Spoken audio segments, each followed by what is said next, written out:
Yay, we are. Woohoo! Welcome, everybody. Welcome, We're welcome, back. welcome. Hammond and Merrill, Chandler.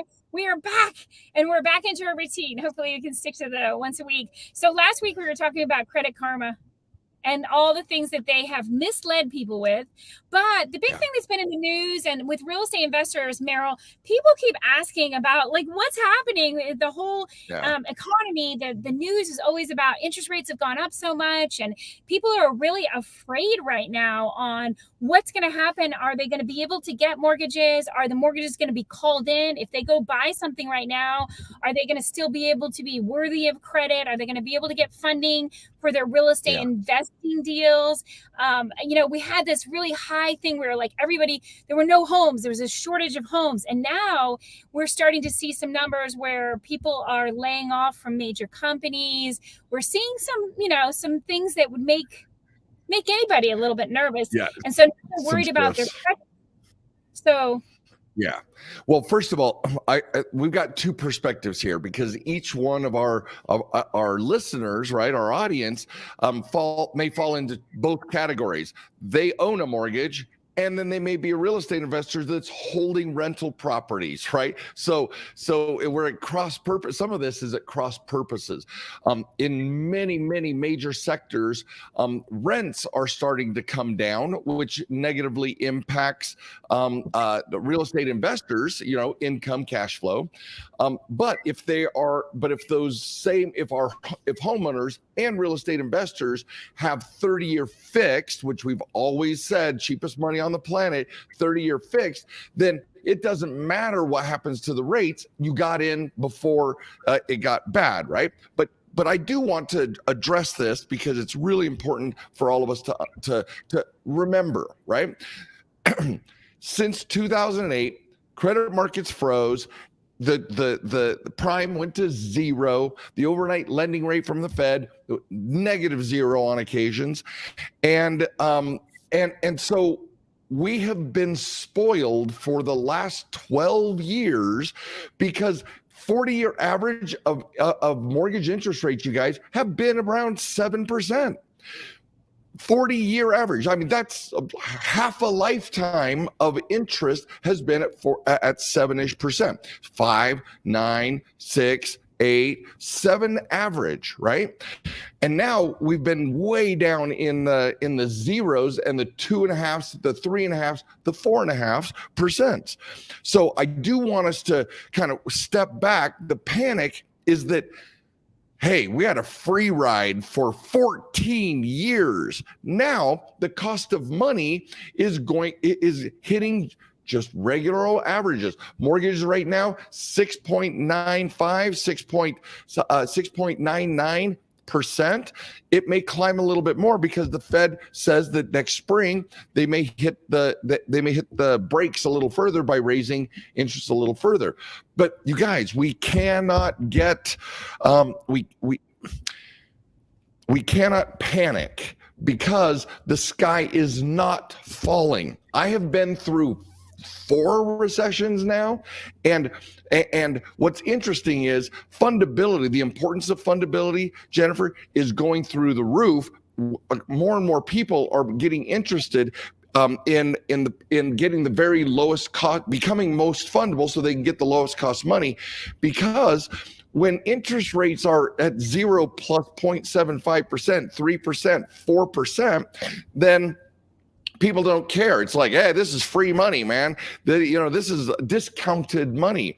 But now that we're back hitting 7 and 8, some of our credit lines are around 7.5%, prime plus 0.75 to 1.5.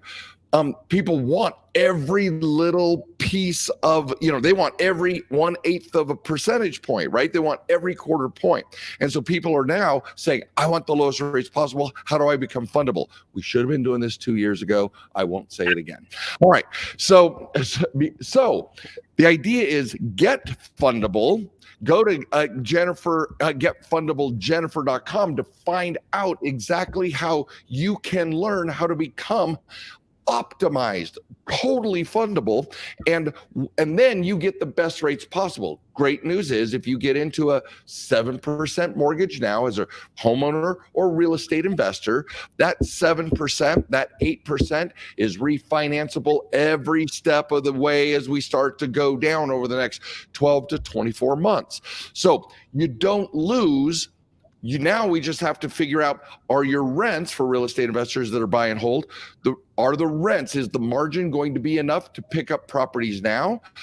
But at the same time, rents are slightly coming down.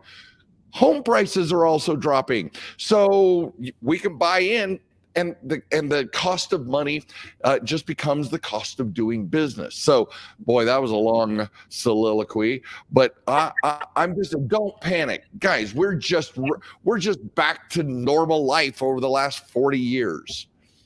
And I was going to say, and I just got another message while we're here, and one of the other people were asking about, so the basics of getting fundable, even though they didn't do it 2 years ago, they can still get started now and start getting that. One of the things that we talk about, and we didn't talk about it today, but that it's not just about credit repair. And when we're talking about getting fundable, it's really about understanding buyer behaviors. And what is there, 30 of them, 40 of them? Yeah.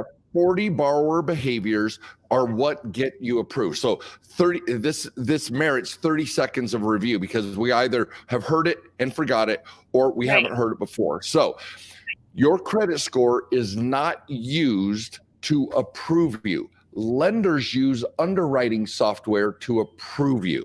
Your score is used to determine the rate, the interest rate, the term, and the amount that they want to lend to you. So when you go get a mortgage, they say, yeah, a 740 isn't your approval rate.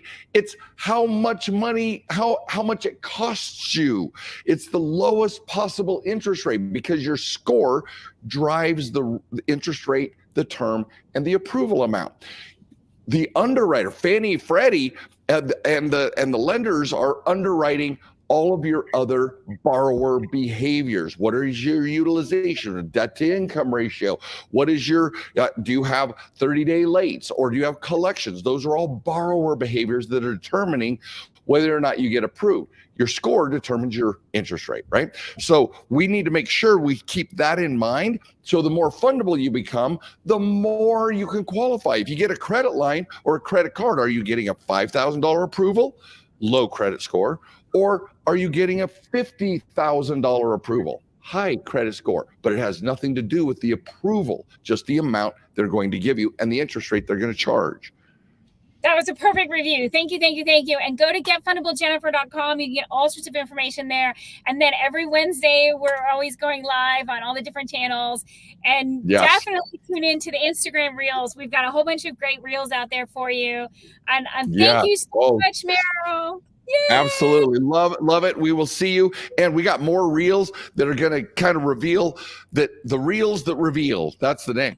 The reels that reveal what are the myths and what is the truth? What's the insider secret behind the facts? What do lenders base their decisions on?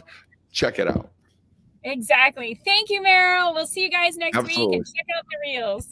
Be well, guys. Bye now.